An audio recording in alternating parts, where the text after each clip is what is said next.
country he freed from the rule of Spain is Venezuela, where he was born and which today uses the bolivar as a unit of currency. But great changes have come to Venezuela in recent years. I'd like you to join me on a journey to this modern country.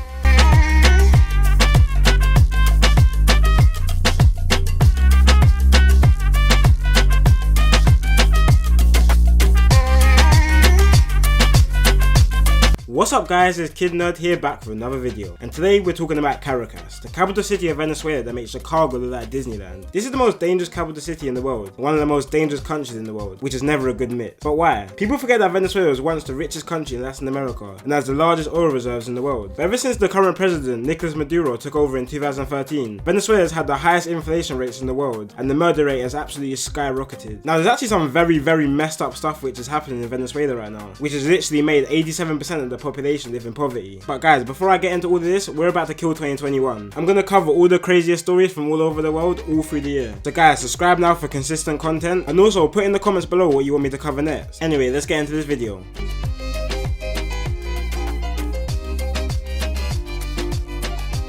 Now, as I was saying before, Venezuela is doing some very messed up stuff right now. They've literally created two different currency rates, one for government officials and one for normal people like me and you. So what the government has done here is pretty much make the currency rates low for themselves while selling that same currency for extortionate rates in the black market to its own people. So the Venezuelan country is called bolivars, and the government are paying around 9 bolivars to each pound, while normal people are paying around 3,000 bolivars to each pound, which is literally making food and water unaffordable for normal people. And their president is literally, allegedly fraud in the vote so he stays in power. But we can't put all the blame on the current president Maduro. His predecessor pretty much set up the country for failure after destroying pretty much all production capacity in the country by just exporting goods and borrowing a hell of a lot of money that he could not pay back. The country is in around $150 billion of debt, which literally put the country down the drain. Just to put this in perspective, remember the Great Depression in America, which literally ruined the country and ignited World War II? Venezuela's situation is 3 times as worse as that right now. Just so you can fully visualize this, in 2018 the minimum monthly wage in the country was 1 million bolivars.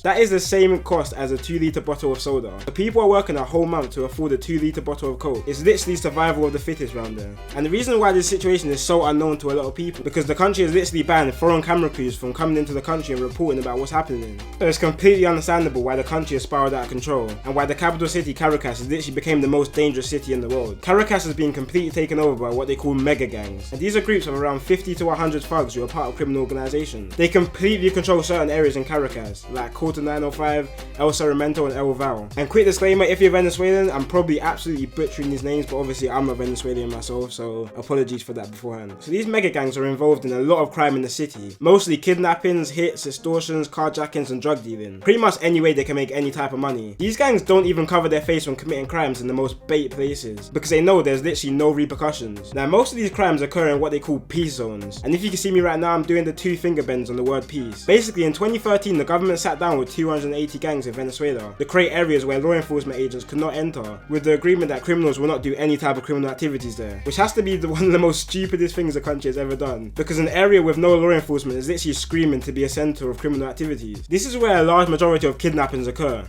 What these criminal gangs do is kidnap people from areas and send videos to their family members threatening to kill the person if they don't send a certain amount of money. Police were starting to clock onto this and actually ended up breaking their side of the deal and actually raided one of these peace zones in Caracas. The day was July 26th of 2019 and they were searching for stolen cars after hearing about a network of stolen cars being run in the area. Policemen went to the area and was welcomed by a rain of bullets by gang members. This whole ordeal lasted around 3 hours, and ever since policemen have never stepped foot in the zones again. Even national journalists were caught in the crossfire. Can you imagine living in a city where gangs literally have more authority than the police? Like, this is crazy what's happening in the country right now. Like, these gang members are literally walking around with assault rifle weapons like they're in some war zone map on Call of Duty. And gang members are even more respected than police and the government in Caracas. Residents of the city even praise and worship gang leaders and have statues of them where they would bow down and do rituals to please them. This is the outcome of a place which has no hope left for people. Just like most areas as well, Caracas has high conflict between gangs in the cities. A lot of this is due to drugs and territory. But I was reading about a few backstories about how these gang wars started, and some of them are literally so ridiculous. One backstory I read about was a rival rivalry between two gangs. One gang on the street called Garcia de Sena and one gang called El Cerramento. And as I said, I'm probably butchering these names, but please forgive me guys. Their feud started due to a young boy from El Cerramento stealing some popcorn from someone that lived in Casa de Sena.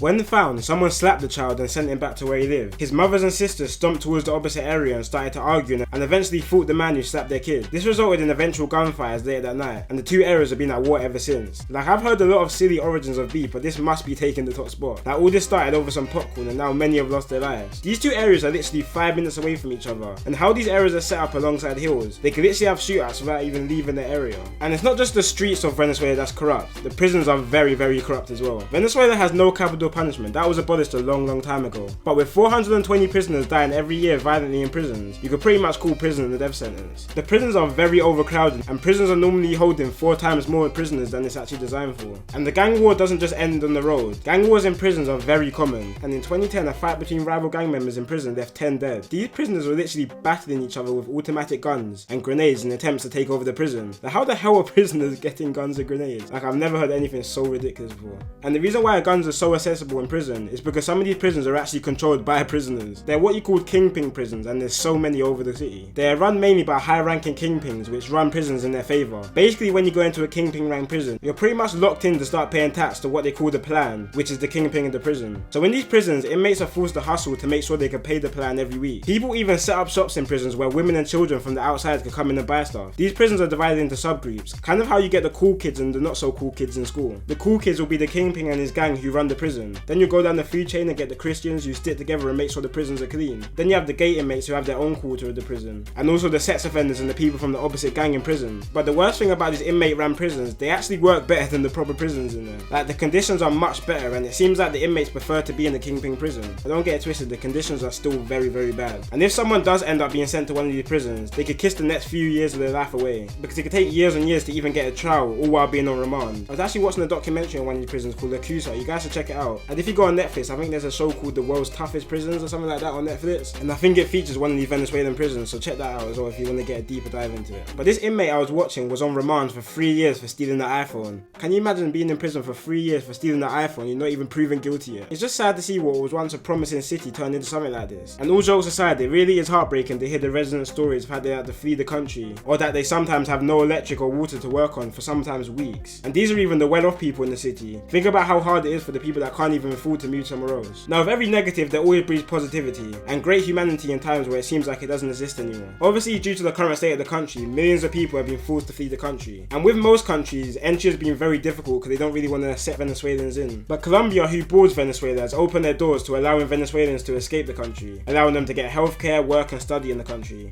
Even some Colombians are even taking migrants into their own homes, which is really heartwarming. But yeah guys, I just wanted to end it off with a positive message. If you're Venezuelan and watching this, please let me know what you guys think, because it'd be interesting to know. Anyway, it's been your boy Kid Nerd, and peace out.